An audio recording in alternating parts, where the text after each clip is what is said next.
स्थितियां बहुत खराब हुई हैं, ना हवा साफ है, ना पानी साफ है, ना नियत साफ है, ना साथ ही साथ सरकारी तंत्र साफ है। भ्रष्टाचार जो है वो 3 गुना बढ़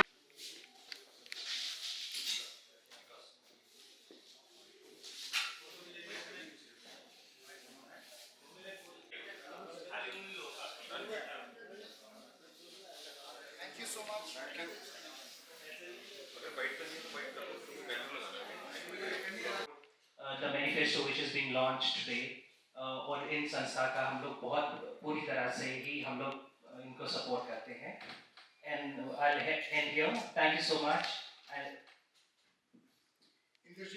का हारना, दिल्ली को नया एक प्लेटफॉर्म देना और पंजाब के अंदर भी आने वाले सालों में पंजाब को बचाना, ये रिजल्ट इस विधानसभा में आपके सामने। देखिए, मैं कभी अन्ना आंदोलन से जुड़ा था, फिर आम आदमी पार्टी से भी जुड़ा था और अभी किया है। और साथ ही साथ ये जो ड्राफ्ट हमारा बना है, इसको जो तीनों स्थापित पार्टियां हैं, बीजेपी, कांग्रेस और आप, उनको भी देने के लिए भेज दिया गया है, कि उनको भी भेज दिया गया है, प्रसिद्ध कर दिया गया है। तो अब जो फुल टाइम कार्यकर्ता होता था, तो उस कार्यकर्ता के साथ बहुत सारे दायित्व थे, और आज जो अब सीएम पीएम बन गए हैं, वो एक जमाने में हमारे ही साथी थे। अब उन साथियों की स्थिति ये है कि एक ही हम सब आज एकत्रित हुए। ये एक सिविक मूवमेंट आज आपके सामने हम पेश कर रहे हैं, अनाउंस कर रहे हैं, और आपको हम सब इसके भागीदार बनाने आए हैं। ग्लोबल मिटास का सबसे पहले मैं शुक्रिया अदा करता हूँ, जिनके एजिस पे जननीति के साथ जो एक ग्लोबल थिंक टैंक है, उन्होंने इस पूरे इवेंट को रियलिटी में पेश करने के लिए हमारी बहुत मदद की। मेरा नाम अमन बंदवी है, मैं साडा खिरदा पंजाब फेडरेशन को रिप्रेजेंट कर रहा हूँ आज। मेरे साथ हरमीत सिंह जो ग्लोबल मिटास फाउंडेशन से हैं, हमारे सीनियर श्री राम नगीना जी जो वेटरन हैं हर उस आंदोलन के जो आज़ादी के बाद हुए, मेरे साथ सरदार इंद्रप्रीत सिंह और उनके साथ अभिषेक, ये दोनों जन आंदोलन और जो आपने आज जिसको हम अनवील कर रहे हैं, रिलीज़ कर रहे हैं, दिल्ली पीपल्स मैनिफेस्टो, दिल्ली जन घोषणा पत्र, उसके ये सूत्रधार हैं, कन्वीनर हैं और कर्ता धर्ता हैं। और मेरे साथ डॉक्टर ओंकार मित्तल जो कि people's manifesto citizens' participation in governance के एक बहुत व्यापक और ट्रस्टेड नाम हैं काफ़ी सिरे से। मैं ज़्यादा समय ना लेते हुए एक भूमिका सेट करता हूँ। मुझे श्री राम मनोहर लोहिया जी की एक पंक्ति याद आती है, जब सड़कें खामोश हो जाएं तो संसद आवारा हो जाती है। इसका मूल तंत्र ये है कि हम लोग जब भी अपनी आवाज़ उठाएं, हमें उस लैंग्वेज में बात करनी चाहिए जो कि पॉलिटिकल इस्टेब्लिशमेंट को समझ आए। इसको एक्सपैंड करने के लिए मेरे साथी जो ग्लोबल मिटास फाउंडेशन से हैं, आपको कुछ इसकी हिस्ट्री देंगे। मैं पंजाब के कॉन्टेक्स्ट में इतना कहूँगा कि आज हमारे सिटीजन सिविक ऑर्गेनाइजेशंस अलग अलग मोर्चे पे बैठे हैं। टीचर्स जो हैं अपनी सैलरी के लिए, अपनी बहाली के लिए, अपनी पोस्टिंग के लिए संगरूर से लेके चंडीगढ़ तक सड़कों पर बैठे हैं। बुड्ढा नाला दरिया लुधियाना के पास एनवायरमेंटलिस्ट वहाँ पर मोर्चा संभाले बैठे हैं। और किसानों के बारे में हम सब बखूबी जानते हैं, वो कब से बैठे हैं और कितना ध्यान सरकार उनकी तरफ दे रही है, ये भी सब जग जाहिर है। अब इससे हमें क्या सीख लेनी चाहिए? हम इसको इस तरह से आज अंडरस्टैंड करते हैं कि जितने भी मोर्चे हैं वो कहीं ना कहीं अपनी आइडियलिस्ट सोच के साथ आगे चल रहे हैं। वो कुछ गलत काम नहीं कर रहे, वो सब लोगों की आवाज़ उठा रहे हैं, जागरूक हो रहे हैं और जागरूक कर रहे हैं। लेकिन why doesn't the political establishment listen to them? हमारी आवाज़ आगे तक क्यों नहीं जाती?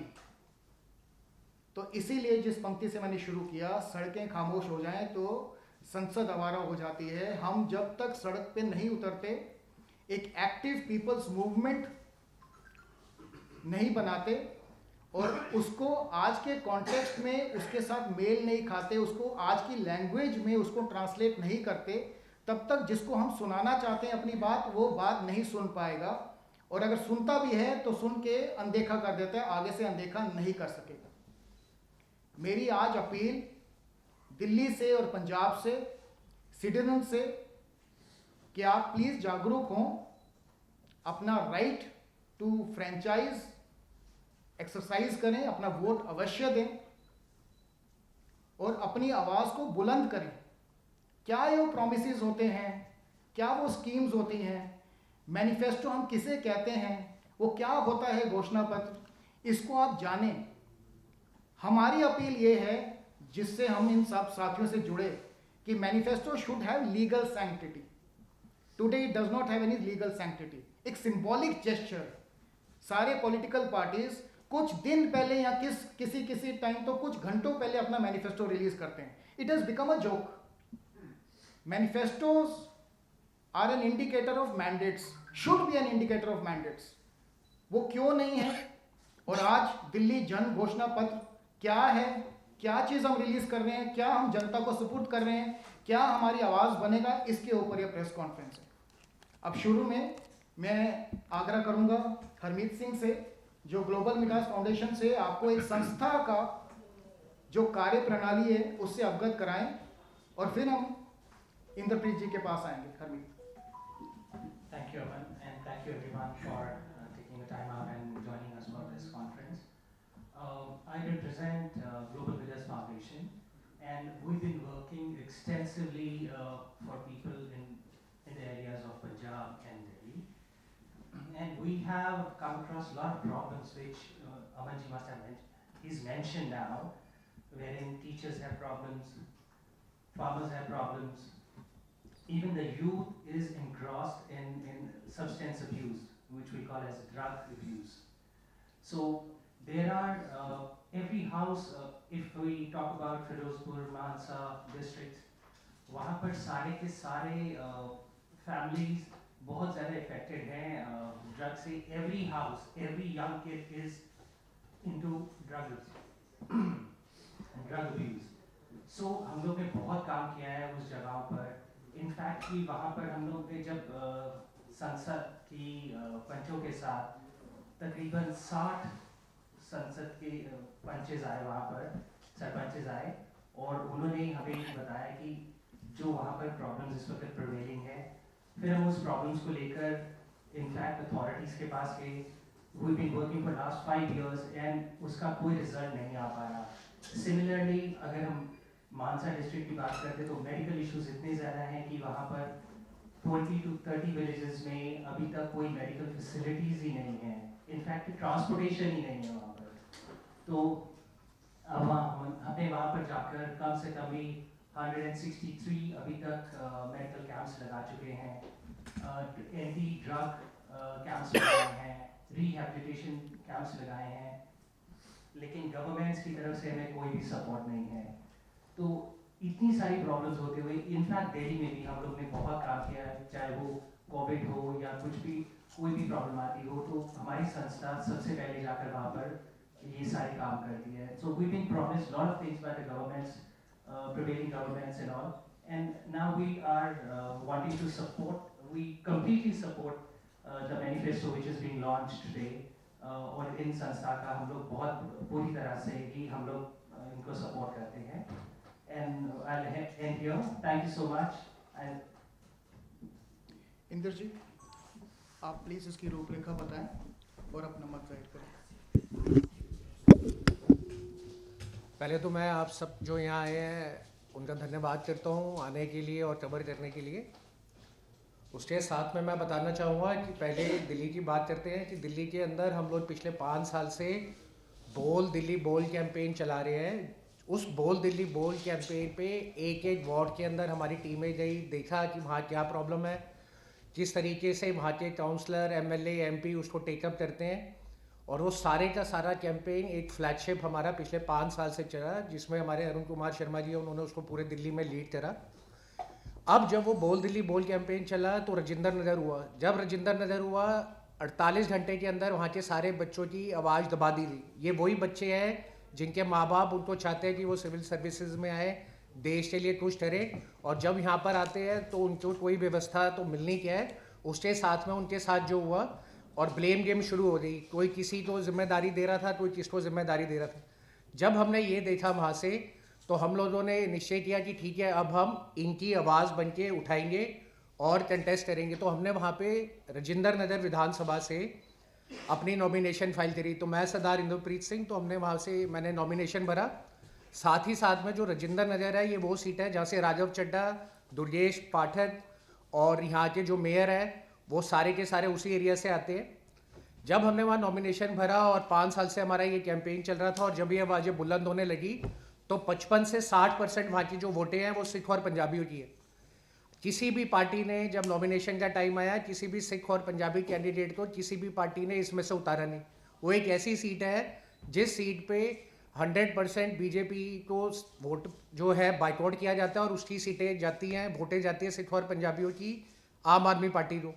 साथ ही साथ में जो वहाँ का पूरा इंडस्ट्रियल एरिया है, वहाँ पे जो भी कारोबारी है मैक्सिमम सारे राजेंद्र नगर से है, तो वो भी अपने जो लेबर को बोलते हैं वो भी वहीं से वोट डालते हैं। अब जब वहाँ पे हमारी एक्टिविटी 5 साल से चलती हुई और ये राजेंद्र नगर वाली चीज़ को हमने जब उठाया बच्चों के साथ जो हुआ, तब वहाँ से हमें प्रेशर बनाया गया, बाहर हटने के लिए बोला गया, और उसके बाद कुछ ऐसी एक्टिविटीज़ करवाई जी जो आज तक ना हमने कभी सुनी है ना कभी देखी है। उसका नतीजा ये आया कि जिस दिन नॉमिनेशन हुए तो नॉमिनेशन के दिन में सिर्फ 2 उम्मीदवारों की वहाँ से नॉमिनेशन खारिज करी गई टेक्निकल रीज़न में।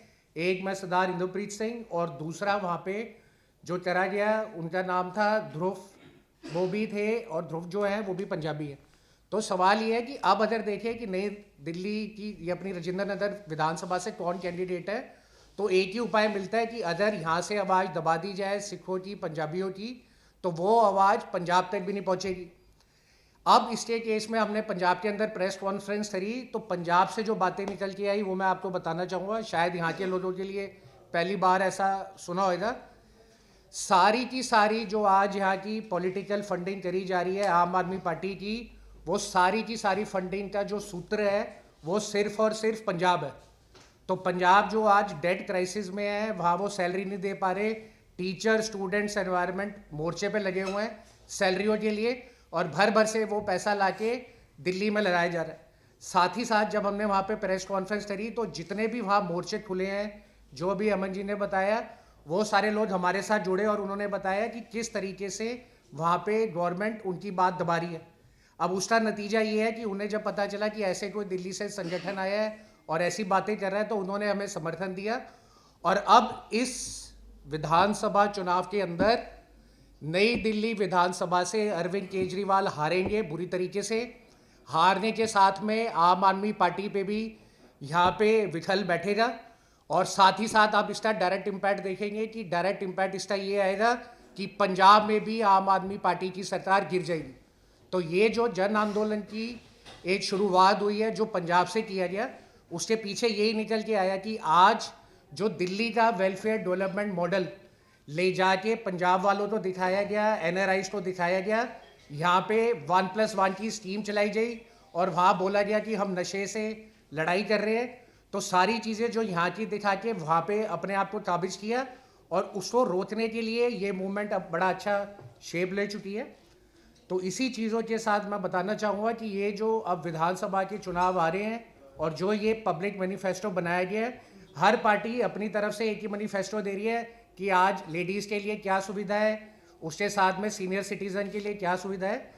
तो जो इन्होंने 18,000 रुपये की अनाउंसमेंट करी कि मंदिर के पुजारियों को और ग्रंथी साहिबानों को 18,000 दिया जाएगा, तो anti Sikh anti Punjabi stand इनका क्या है ये यहीं से पता चलता है, जो इन्होंने राजेंद्र नगर में किया और जो ये पूरे पंजाब में कर रहे हैं।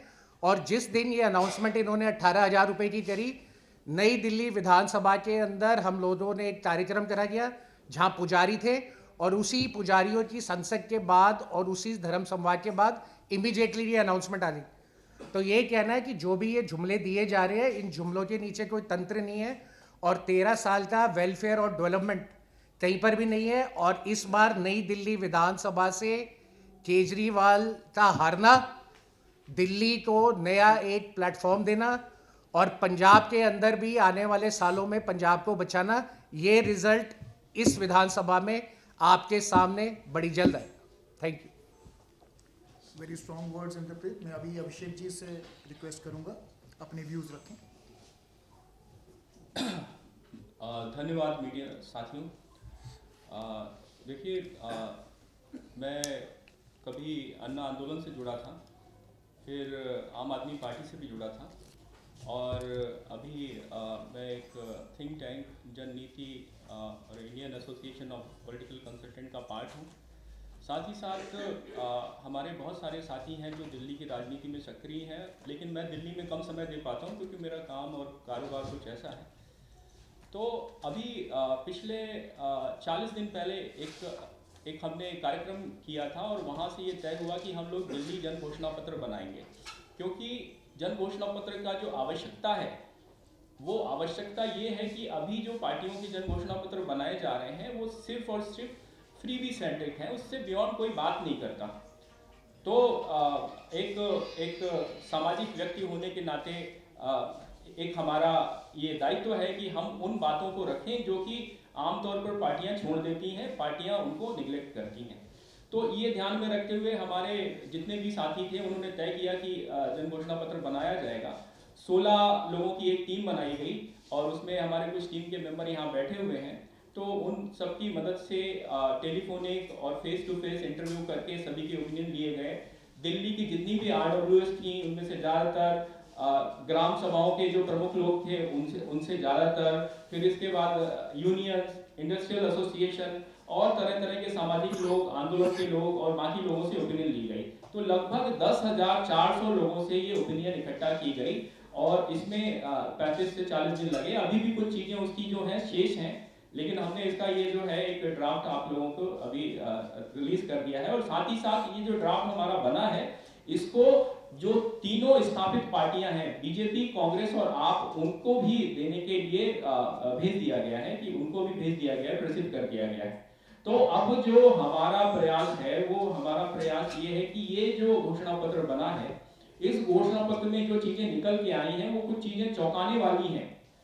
और मुझे ये सोचकर ताज्जुब होता है कि क्या हमने इसी समय के लिए अपना समय दिया था। मैं लगभग 3 साल तक बेरोजगार था। बेरोजगार का मतलब ये नहीं कि मेरे पास कुछ था नहीं करने के लिए, लेकिन मैं 2011 से और 2014 के बीच आम आदमी पार्टी में एक समर्पित फुल टाइम कार्यकर्ता होता था।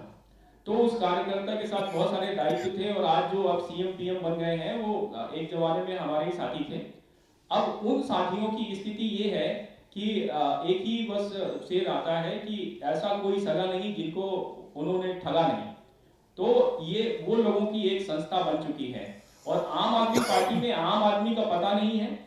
पैसे लेकर टिकट बेचे जा रहे हैं और उनका सिर्फ और सिर्फ सत्ता से पैसा और पैसा से सत्ता का खेल चालू है, जिसका डर अन्ना जी ने हमें बताया था कि ये हो सकता है और वही हुआ। अभी 3 दिन पहले अन्ना जी का भी इसी तरह का वो आया, वक्तव्य आया। तो ये हम लोगों का दर्द है, हम लोगों का पेन है जो आता है। दिल्ली में नशाखोरी बढ़ गई है, बेरोजगारी बढ़ गई है, पर कैपिटा इनकम बढ़ी नहीं है और सिर्फ केजरीवाल जी ने अगर पिछले 13 साल में जो दिया है या जो वादे किए हैं वो मुफ्त और फ्रीबी से अलावा कुछ नहीं है। उन्होंने एक बोतल के साथ दूसरी बोतल फ्री भी दी और इस तरह से बहुत सारे वो काम किए जो कि एक राजनेता और एक राजनीतिक व्यक्ति को शोभा नहीं देता। और फिर ये उस व्यक्ति को तो बिल्कुल शोभा नहीं देता जो कि एक आंदोलन से निकला था, जिसकी एक विचारधारा थी। आज मैं सभी आप मीडिया मित्रों से पूछना चाहता हूं, अपने साथियों से पूछना चाहता हूं, कोई भी एक ऐसा व्यक्ति हो जो आम आदमी पार्टी की विचारधारा हमें बता दे। कोई भी विचारधारा नहीं रही आम आदमी पार्टी की। आम आदमी पार्टी ने पूरा आंदोलन बेच खाया। और आम आदमी पार्टी में क्यों बोल रहा हूं, आम आदमी पार्टी नहीं बोलना चाहिए मुझे ये बोलते हुए शर्म आ रही है कि केजरीवाल जी ने पूरा एक आंदोलन बेच खाया और पूरा जो इतने सारे देश के लाखों करोड़ों लोगों का जो उसमें मेहनत लगी थी और जो उनके इमोशन जुड़े थे उनको बेच खाया। और साथ ही साथ उसकी उपज है आम आदमी पार्टी, और जो आम आदमी पार्टी नहीं है वो है अरविंद आदमी पार्टी। इस पार्टी में अब सिर्फ वही लोग बचे हैं जो अरविंद केजरीवाल के यश मैन है और बाकी सभी लोग बाहर जा चुके हैं। 95% लोग जो नेशनल काउंसिल के मेंबर होते थे वो पार्टी छोड़ गए। मुझे नहीं लगता देश के इतिहास में ऐसा कोई भी संगठन या पार्टी होगा जिसके 95% लोग अपने संगठन को छोड़ के चले गए, वो भी 10 से 12 साल के अंतराल में। दूसरा, उनकी एग्जीक्यूटिव बनी थी जिसमें 32 मेंबर होते थे, 30 मेंबर होते थे, उनमें से भी ज्यादातर छोड़ के चले गए। फिर इसके बाद जो तीसरा था वो ये था कि हमारा जो बहुत सारे साथी थे इस दौरान उनकी जान गई। ऐसे लोगों की लिस्ट सैकड़ों में है जो आंदोलन से जुड़े थे, उनको कुछ नहीं मिला, वो इस उम्मीद में मर गए कि कुछ अच्छा होगा, लेकिन कुछ अच्छा नहीं हुआ और बुरा हो गया। आम आदमी पार्टी ने पंजाब को भी उसी मॉडल में ले आया है जैसे वो दिल्ली को चलाने की कोशिश कर रहे थे। यहाँ पर इसके लिए मैं ये क्योंकि हमारी लड़ाई जो थी पहले बीजेपी और कांग्रेस के खिलाफ थी, तो अब इस लड़ाई में एक और नया चेहरा आ गया है, आम आदमी पार्टी। और साथ ही साथ यहाँ पर जो जन घोषणा पत्र बनाया उसके जो हमारे 26 मुख्य बिंदु हैं, उन 26 मुख्य बिंदुओं को मैं अभी आपको पढ़ के भी बताऊंगा कि क्या क्या मुख्य बिंदु हैं। उन मुख्य बिंदुओं में जो चीज निकल के आई है कि दिल्ली का विकास पिछले 12-13 साल में बिल्कुल रुक सा गया है, विकास के नाम पर कुछ नहीं हुआ है। यहाँ पर केजरीवाल जी जो है सेंटर को दोषी बताते हैं और सेंटर केजरीवाल जी को दोषी बताता है, और कांग्रेस पार्टी जो है वो दोनों को दोषी बताती है, लेकिन दोषी वास्तव में तीनों हैं, क्योंकि ये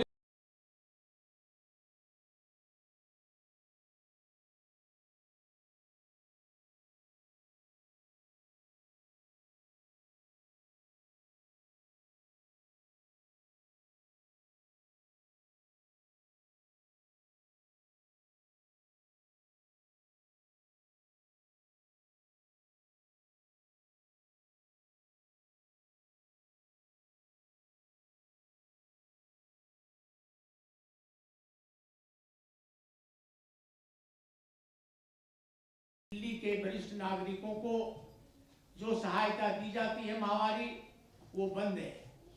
आया है तो उन सुविधाओं में बढ़ोतरी करके देने का वादा किया जाए। केजरीवाल जी हैं जिन्होंने तीनों के साथ समझौता किया, दोनों के साथ समझौता किया। वो जब उनका मौका आया तो उन्होंने कांग्रेस से माफी मांगी, और जब मौका आया तो बीजेपी की गोद में जाके बैठ गए और बीजेपी से समझौता किया। तो ये मुद्दा जो है और जो ये विषय है वो विषय बहुत व्यापक है। वो आंदोलन जो था वो बीजेपी और कांग्रेस और उनके गठबंधन के दलों की जो निरुपस्था थी, राजनीतिक स्वार्थ थे, उनके खिलाफ किया गया था इंडिया अगेंस्ट करप्शन का आंदोलन। और आज उसी का अगला चरण जो है ये पिछले 40 दिन से शुरू है, और साथ ही साथ उसमें बहुत सारी चीजें जो है वो निकल के आई हैं। क्योंकि ये जो हमारा दिल्ली का जन घोषणा पत्र है इसमें हम सभी प्रमुख लोगों से मिले, नई दिल्ली क्षेत्र के कई 100 लोगों से हम मिले, और आपको जानकर ताज्जुब होगा कि यहाँ पर नई दिल्ली क्षेत्र में केजरीवाल जी की इतनी खराब छवि हो चुकी है। हमें तो कुछ लोग ऐसे भी मिले जिनके यहाँ 2-2 लाख के बिल आए हैं, पानी और बहुत सारी जो फंडामेंटल जरूरतें हैं उससे लोग रूबरू उसको पूरा नहीं कर पा रहे हैं। सिर्फ और सिर्फ मीडिया मैनेजमेंट और साथ ही साथ एक परसेप्शन मैनेजमेंट के माध्यम से लोगों को गुमराह किया जा रहा है। दिल्ली में स्थितियां बहुत खराब हुई हैं, ना हवा साफ है, ना पानी साफ है, ना नियत साफ है, ना साथ ही साथ सरकारी तंत्र साफ है। भ्रष्टाचार जो है वो 3 गुना बढ़ चुका है। यहाँ पर हमें वो लोग भी मिले जो व्यापारी थे, हमें पता चला कि भाई व्यापारियों से अब वसूली जो है वो भी बहुत ज्यादा बढ़ चुकी है। ऐसे ऐसे आम आदमी पार्टी में लोग हैं जिनको 6000 रुपए पगार पर परिवर्तन सत्ता में रखा गया था। नाम अगर सुनना चाहते हैं तो उनका नाम है दुर्गेश पाठक और विभव कुमार और ऐसे कुछ और लोग, और आज उनकी संपत्तियां 100 करोड़ 200 करोड़ हो गई हैं। ये वो आम आदमी है जो बोलते थे कि हम बंगला नहीं लेंगे, गाड़ी नहीं लेंगे, ये नहीं लेंगे, वो नहीं लेंगे, आज ये सब कुछ ले रहे हैं। और भ्रष्टाचार का आलम ये है, आप मीडिया से हैं, आपको पता होगा कि कहां पर क्या आदमी कर रहा है, उसी को हम एक बार फिर से बता रहे हैं।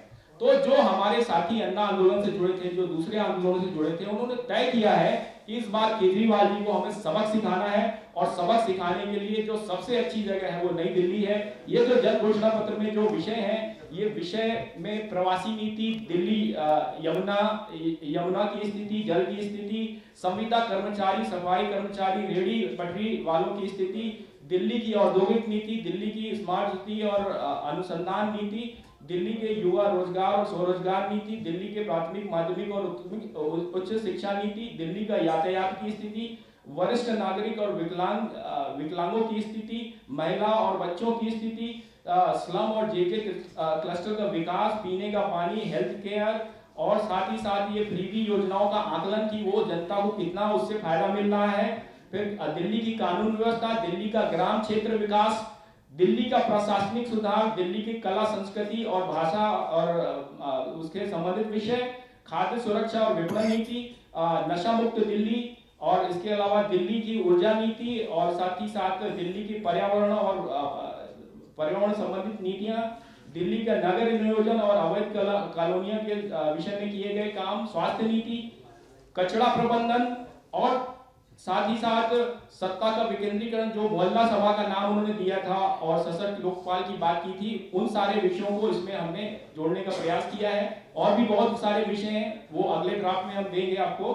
साथ ही साथ ये जो सारी चीजों का जो निचोड़ है कि आम आदमी पार्टी ने 13 साल में जितने भी मैनिफेस्टो रिलीज किए दिल्ली के लिए, चाहे वो 2013 का हो, चाहे 2015 का हो, चाहे 2020 का हो, तीनों में जो उन्होंने वादे किए थे उनका 95% काम उन्होंने नहीं किया है और सिर्फ वो वादे रहे हैं। केजरीवाल जी ने अपना सत्ता बढ़ाने और सत्ता पाने के चक्कर में सारा अपना एनर्जी उस पर लगा दी और दिल्ली के लिए कुछ काम नहीं किया। इतना ही मेरा कहना है। आप धन्यवाद। थैंक यू अभिषेक।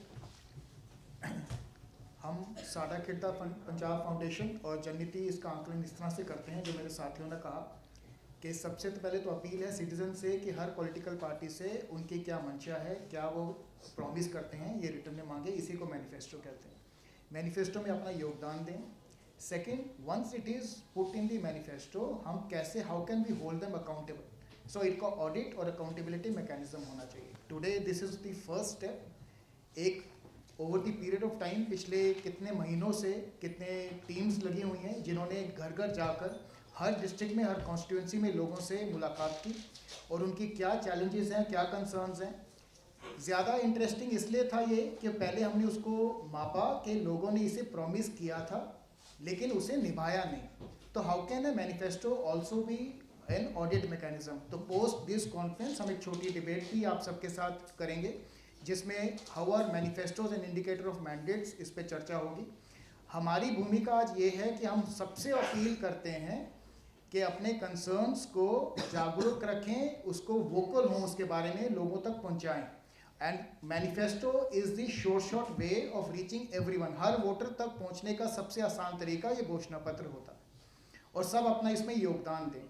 मैं रिक्वेस्ट करूंगा श्री राम नगीना जी से, जो वेटरन हैं हर आंदोलन से, एक आंदोलन की क्या भूमिका रहती है और कैसे it can shape the political future, इसके बारे में अपने थोड़ी सी ब्रीफ में अपना मत रखें। मित्रों, आप सबका इस कार्यक्रम में सादर अभिनंदन है। देश में और जनतंत्र में आम जनता और आम जनता के दुखों को दूर करने में आप लोगों की बड़ी भूमिका होती है।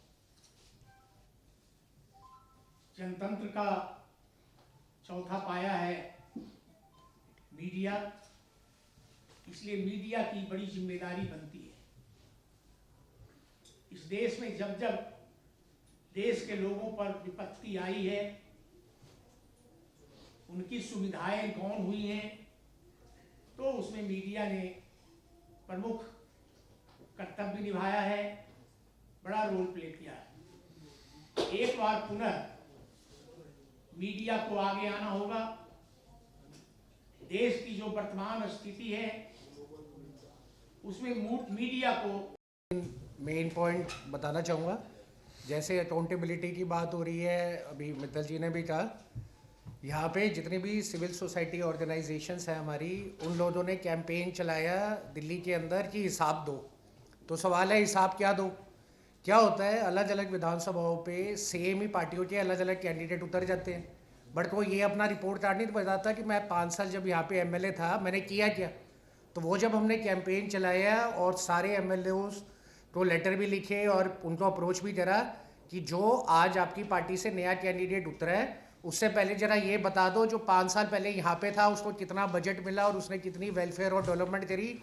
किसी के लिए ये मेन एजेंडा था ही नहीं, किसी ने इस बात को रखा ही नहीं। दूसरी जो बात होती है वेलफेयर और डेवलपमेंट की और एक स्टेट की, तो आप यहाँ से अंदाज़ा लगा सकते हैं कि दिल्ली की पिछले 13 साल की पर कैपिटा इनकम ले लो और जो लोग दिल्ली पे काबज है पिछले 13 साल से उनकी इनकम टैक्स रिटर्न ले लो, तो आपको ये पता चल जाएगा कि दिल्ली वासी कितने आगे बढ़े हैं और जो लोग दिल्ली पे काबज है वो कितने आगे बढ़े हैं। तो खुल के पोल पट्टी सामने आ जाएगी कि दिल्ली की जनता के पैसे के वेलफेयर और डेवलपमेंट का काम हो रहा है।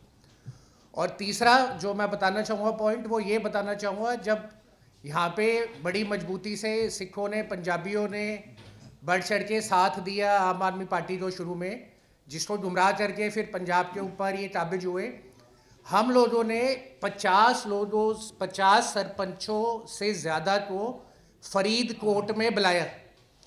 उनसे पूछा कि आप ये बताएं फरीदकोट की मेजर इशू क्या है। उन्होंने बताया कि आज अगर 50 से ज़्यादा वहाँ पे सरपंच आए हैं जो इलेक्टेड हैं, 90% के घर में कोई ना कोई नशा करता है। उसके बाद ये नशा रोकने के लिए क्या करना चाहिए? ये नशा रोकने के लिए प्रशासन के पास या जो प्रतिनिधि है उसके पास जाना चाहिए। Very good. तो जब उन्होंने उन प्रतिनिधियों को या उस प्रशासन को अप्रोच किया, उसका असर ये हुआ कि उन्हीं के खिलाफ पर्चे दायर हो गए। अब आवाज़ दब गई। अब आवाज़ दबने के बाद जो लास्ट स्टेज वहाँ पे निकल के आई वो ये निकल के आई, तो जो आज ये बोला जाता है कि पंजाब में पलायन हो रहा है और बच्चे बाहर भेजे जाते हैं, उसका बहुत इम्पोर्टेंट कारण ये है कि नशे की तस्करी इस लेवल तक इस घर के अंदर घुसी हुई है कि वहाँ पे जो पेरेंट्स हैं वो नहीं चाहते कि उनके बच्चे बाहर हैं और इस लत में मर जाए। 35 केमिस्ट शॉप्स ऑन रिकॉर्ड बताई गई कि फरीदकोट के अंदर ये 35 शॉप्स हैं जो ड्रग स्टोरेज और ड्रग सप्लाई का काम करती हैं। लिखत में सब दिया गया, उसके ऊपर भी एक्शन नहीं लिया गया। तो सवाल ये है कि वेलफेयर और डेवलपमेंट का अगर पैमाना और वोटिंग का अगर पैमाना सिर्फ ये है कि जो भी उस पर राज कर रहे हैं उनकी इनकम टैक्स रिटर्न बढ़ती जाए और बाकी सारे के सारे वेलफेयर के नाम पर लुटे और बर्बाद हो, इसका जीतता जागता एग्जाम्पल 13 साल दिल्ली और 3 साल पंजाब।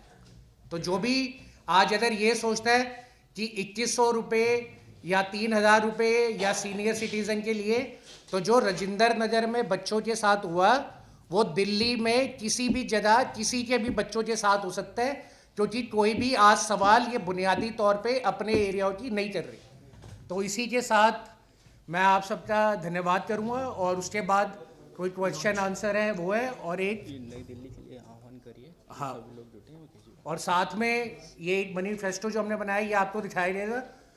और 2 लास्ट की कंक्लूडिंग पॉइंट्स। पहले, आज दिल्ली का सारा इलेक्शन पंजाब की ट्रेजरी खाली करके दिल्ली को फंड करने में लगी हुई है। और दूसरा, जितने भी लोग आज परेशान हैं और चाह रहे हैं विकल्प, उन सबके विकल्पों से जो मिलजुल के हम लोगों को ग्राउंड लेवल की रिपोर्ट निकली है वो यही है कि अगर हमारे साथ आज जनता और जुड़ती है इस जन आंदोलन के तहत, तो 100% नई दिल्ली से केजरीवाल हारेगा, दिल्ली की सरकार में विरोध होगा और बड़ी जल्द पंजाब की सरकार भी गिरी हुई मिलेगी। तो ये एक मौका है जनता को नीचे उतर के अपने वोटिंग के अंदर इस डिफरेंस को लाने का और हम सारे संगठनों के साथ जुड़ने का। धन्यवाद।